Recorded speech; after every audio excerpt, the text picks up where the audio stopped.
मौसम विभाग की तरफ से जारी किया गया। जयपुर, अजमेर, कोटा, सीकर में बारिश का येलो अलर्ट है। 11 जुलाई से तेज बारिश होने की संभावना जताई गई है। बुधवार को उत्तर पूर्वी जिलों में हल्की से मध्यम बारिश हुई है। देखिए, हनुमानगढ़ में लगातार बारिश के बाद हालात बिगड़ गए हैं। हनुमानगढ़ में घरों में बताया जा रहा है और कई ऑफिसेस में भी पानी भर चुका है। जानकारी है, पिछले 24 घंटे के दौरान भरतपुर के पहाड़ी में 42 मिलीमीटर बारिश दर्ज की गई है। भूसावर में 29 मिलीमीटर, हनुमानगढ़ के पीलीबंगा में 20 मिलीमीटर, अलवर में 16 मिलीमीटर बारिश और खैरतल में 26 और श्रीगंगानगर के सूरतगढ़ में 28 मिलीमीटर बरसात दर्ज हुई है। देखिए, मौसम विभाग ने अलर्ट जारी किया है। मौसम विभाग की तरफ से बताया गया है कि कल से तेज बारिश होने की संभावना जो है वो रहेगी। हनुमानगढ़ में दूसरी तरफ लगातार बारिश हो रही है, जिसकी वजह से 27 जिलों में इसका सीधा असर देखने को मिलेगा। 27 जिलों के लिए मौसम विभाग की तरफ से येलो अलर्ट बारिश का जारी किया गया है। तो प्रदेश में बारिश का दौर लगातार जारी है।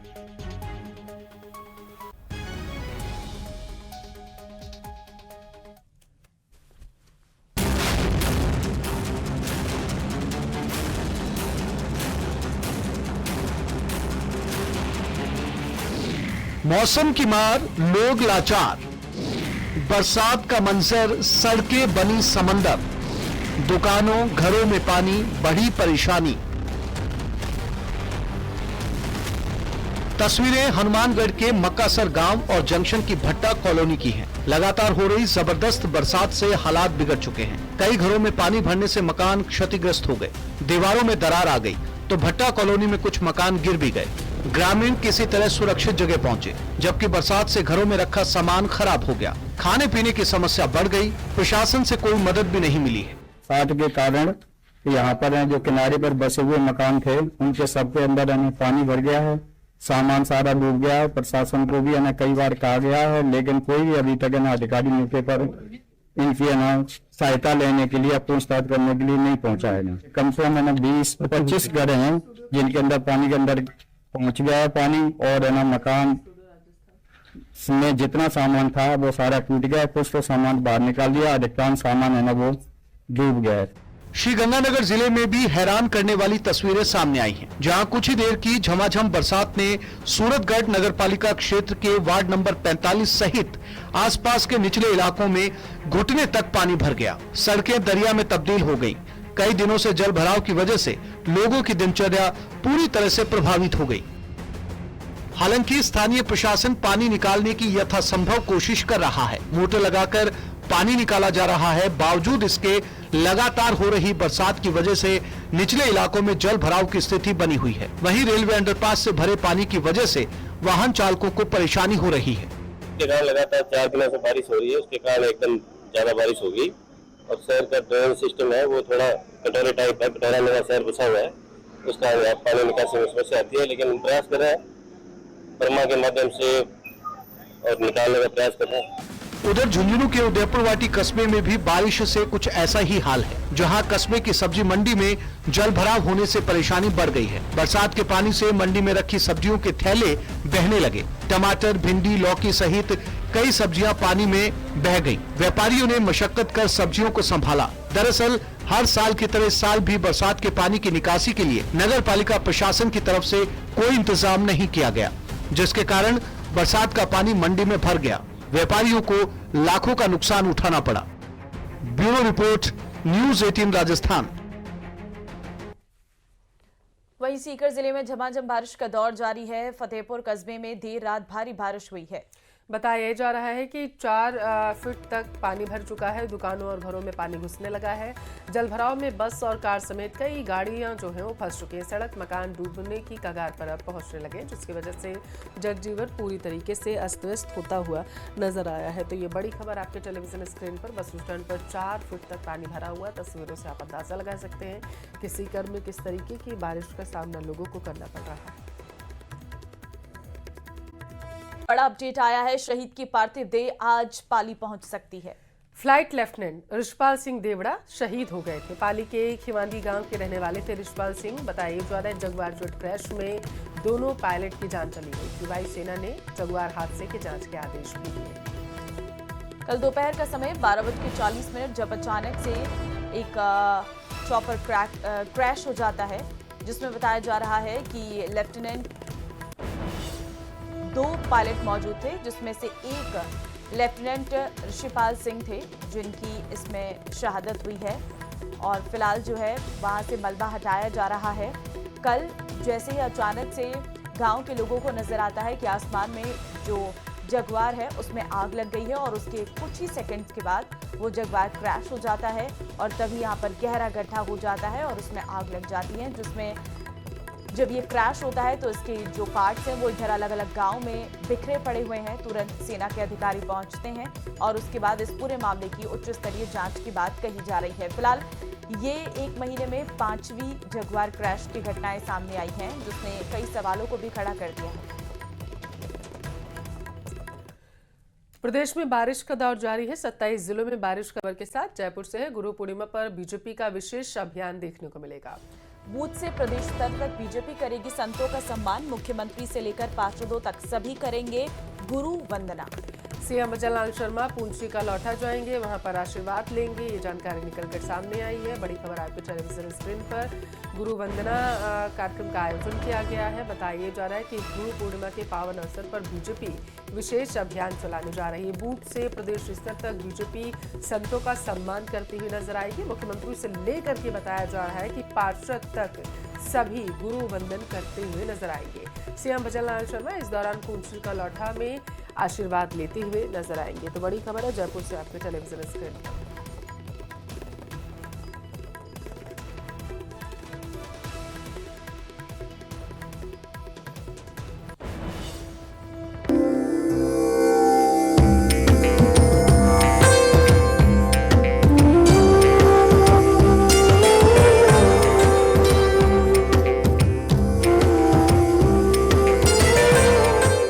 बीजेपी की गुरु वंदना,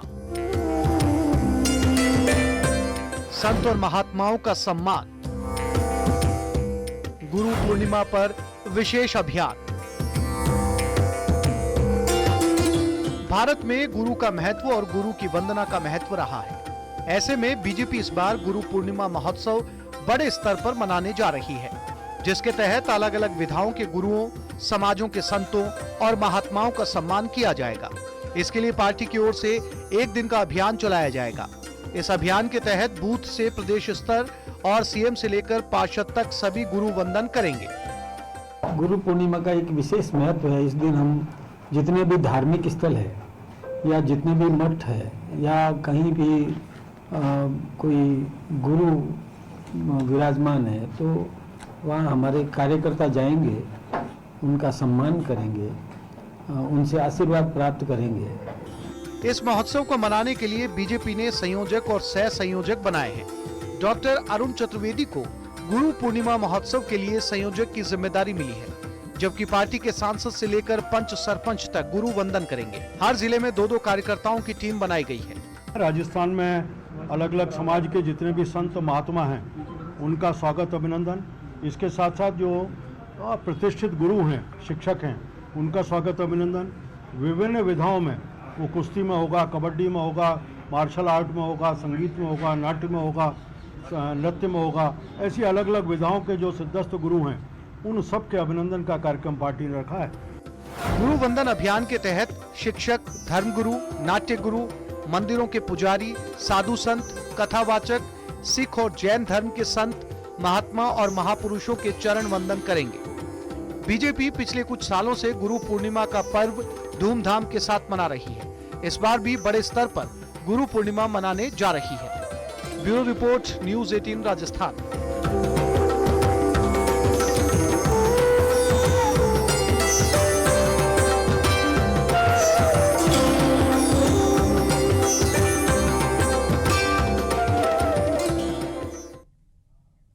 बढ़ते हैं आगे। सीएम भजनलाल डीग जिले के दौरे पर हैं। कल उन्होंने पूंछरी का लौठा पहुंचकर श्रीनाथ जी और मुकुट मुखारविंद मंदिर में विशेष पूजा अर्चना की। इसके साथ ही श्रद्धालुओं को अपने हाथों से पानी पिलाकर जल सेवा करते हुए सीएम नजर आए थे। मुख्यमंत्री के हाथों से जल पीने के लिए वहां मौजूद श्रद्धालुओं में होड़ देखने को मिली है। उन्होंने पूजा कर प्रदेशवासियों की खुशहाली की भी कामना की है। 3 तस्वीरें आपको दिखा रहे हैं। सीएम भजनलाल ने जल सेवा की है और उसके बाद श्रीनाथ जी मंदिर में पूजन अर्चन करते नजर आए हैं।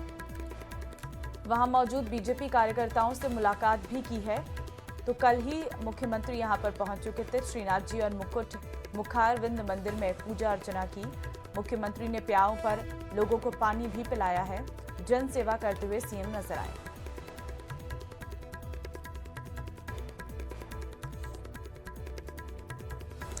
उधर एसआई भर्ती पेपर लीक केस में आज फिर से सुनवाई होगी। सभी पक्षकारों की ओर से आज बहस की जाएगी। हाईकोर्ट ने सरकार से भर्ती का रिकॉर्ड तलब किया है। जस्टिस समीर जैन की एकल पीठ में होगी सुनवाई।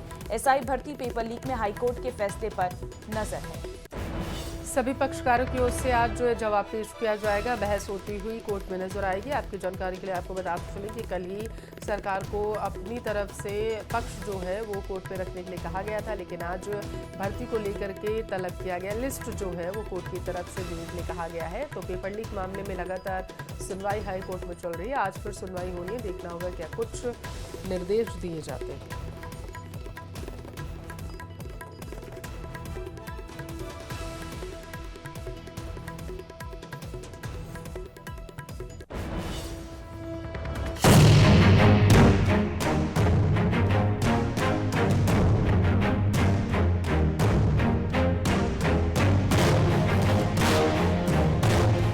एसआई भर्ती 2021 पेपर लीक मामला। हाईकोर्ट में फिर अधूरी रही सुनवाई। नहीं हो सका भर्ती रद्द करने पर फैसला। गुरुवार को फिर होगी हाईकोर्ट में सुनवाई। आरपीएससी की एसआई भर्ती परीक्षा 2021 के मामले में सुनवाई आज भी हाईकोर्ट में हुई और आज भी ये सुनवाई अधूरी रही है और इस मामले की सुनवाई कल फिर से होगी। उससे पहले जो है सरकार के पक्ष की तरफ से जो है कोर्ट ने कहा कि वो पूरा का पूरा जो पत्रावलियां हैं, जितनी भी नोट शीट्स हैं, जितने भी जो है उससे जुड़े लिटरेचर है भर्ती से जुड़ा, वो सारा लेकर जो है कोर्ट में आए ताकि ये पता लगाया जा सके कि क्या इस मामले में जो है इस मामले में आगे सुनवाई किस तरह से होगी या इस प्रक्रियागत जो है इसमें क्या दिक्कतें रही। एसआई भर्ती 2021 को लेकर चल रही खींचतान खत्म होने का नाम नहीं ले रही है। पिछले 3 दिन से लगातार कोर्ट इस मसले पर सुनवाई कर रहा है, लेकिन नतीजा केवल तारीख के तौर पर सामने आ रहा है। बुधवार को उम्मीद थी कि कोर्ट किसी नतीजे पर पहुंचेगा, लेकिन एक बार फिर तारीख मिली। यानी अब गुरुवार को कोर्ट भर्ती रद्द की जाए या नहीं, इस पर फैसला कर सकता है। राज्य सरकार की तरफ से महाधिवक्ता राजेंद्र प्रसाद ने अपनी बहस जारी रखी। सुनवाई के दौरान सरकार की तरफ से महाधिवक्ता ने एसआईटी की रिपोर्ट पर भी अपनी बात रखी और कहा कि ये रिपोर्ट गलत तरीके से पब्लिक डोमेन में आई है। ये जो एसआईटी जो रिपोर्ट है जो पब्लिक डोमेन में आई है, ये इनके प्रकाश है जो गलत तरीके से है जो आई है। इनके लिए है जो एक सिस्टम होना चाहिए था, ये आरटीआई फाइल करते और आरटीआई और एक प्रॉपर एक चैनल से लेके आते और इस प्रकार का कोई दस्तावेज यदि आता है जो इंटरनल दस्तावेज है तो उसके आधार पे ये है जो एंटरटेन नहीं की जानी चाहिए। जिस पर ऑनरेबल कोर्ट की भी एक क्वेरी थी कि क्या जो ये दस्तावेज है वो फोर्ज है या फिर है जो ट्रू है, तो इस पर उनका ये कहना था कि हम इस पे बात नहीं करेंगे, ये दस्तावेज ट्रू हो सकता है पर ये चैनल गलत था। तो इस आधार पे जो पहले जो पूर्व में जो जजमेंट हुए हैं उन जजमेंट्स को साइट किया गया और ये बताया गया कि साहब इसको है जो आप इसी स्तर पे ही है जो खारिज कर दी जावे और ये चलने योग्य नहीं। सरकार का मुख्य तर्क ये है कि भर्ती में बड़े पैमाने पर गड़बड़ी नहीं हुई है और जिन अभ्यर्थियों ने फर्जीवाड़ा किया उन्हें गिरफ्तार करके चयन प्रक्रिया से बाहर कर दिया गया है। इसलिए सरकार भर्ती रद्द करने की मांग वाली याचिका को खारिज करने का अनुरोध कर रही है। जस्टिस समीर जैन ने एक बार फिर सरकार के जवाब पर नाराजगी दिखाई। कोर्ट ने साफ शब्दों में कहा कि यह मामला साधारण नहीं है। आरपीएससी के सदस्यों, कोचिंग सेंटर संचालकों और परीक्षा केंद्र के अधीक्षकों की मिलीभगत बेहद गंभीर है। कोर्ट ने सरकार से सुनवाई के दौरान नोटशीट समेत पूरा रिकॉर्ड लेकर आने को कहा ताकि जरूरत होने पर उसे देखा जा सके। हाईकोर्ट ने सरकार से फिर एक बार वही सवाल पूछा है कि जब कमेटी की पहली रिपोर्ट में भर्ती रद्द करने की सिफारिश की गई थी तो उस पर कार्रवाई क्यों नहीं हुई और बाद में एक कमेटी की 2 बैठकों में अलग अलग फैसले क्यों लिए गए। कोर्ट ने कहा कि ये हैरान करने वाला मामला है। तो वापस ये रिपोर्टें चेंज हुई है, वही पत्रावली लेके आई थी, उससे पहले वाली जो पत्रावली है वह नहीं लेके आई थी, कोर्ट ने मैं मंगाई है।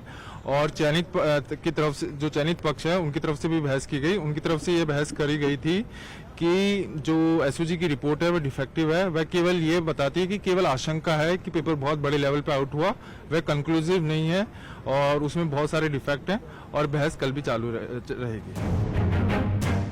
गौरतलब है कि इससे पहले 7 जुलाई से लगातार कोर्ट इस मामले पर सुनवाई कर रहा है, लेकिन हर बार सुनवाई अधूरी रही है। सरकार की पूरी कोशिश रही है कि परीक्षा रद्द न की जाए। कैबिनेट सब कमेटी की सिफारिश के आधार पर ही सही सरकार साफ कर चुकी है कि वो परीक्षा रद्द नहीं करेगी। वहीं दूसरी तरफ याचिकाकर्ता धांधली की बात कहकर इसे रद्द करने की मांग कर रहे हैं। अब सबकी निगाहें कोर्ट के फैसले और गुरुवार को होने वाली सुनवाई पर टिकी हैं। सरकार ने आज फिर से वक्त मांगा है। हालांकि यह बात कोर्ट ने कल भी कही थी और आज भी यही बात कही है कि सारा का सारा ब्यौरा जो है सरकार की तरफ से कोर्ट को दिया जाए, ताकि इस बारे में जो है आगे की जो है भूमिका बनाई जा सके कि ये जो है इस मामले की क्या मेरिट रहेगी और इस मामले में जो है क्या इस मामले को जिस तरह से सुनवाई होनी चाहिए उस तरह से सुना जा सकता है। कैमरामैन मान सिंह के साथ हितेंद्र शर्मा, न्यूज़ 18 राजस्थान। 11 जुलाई को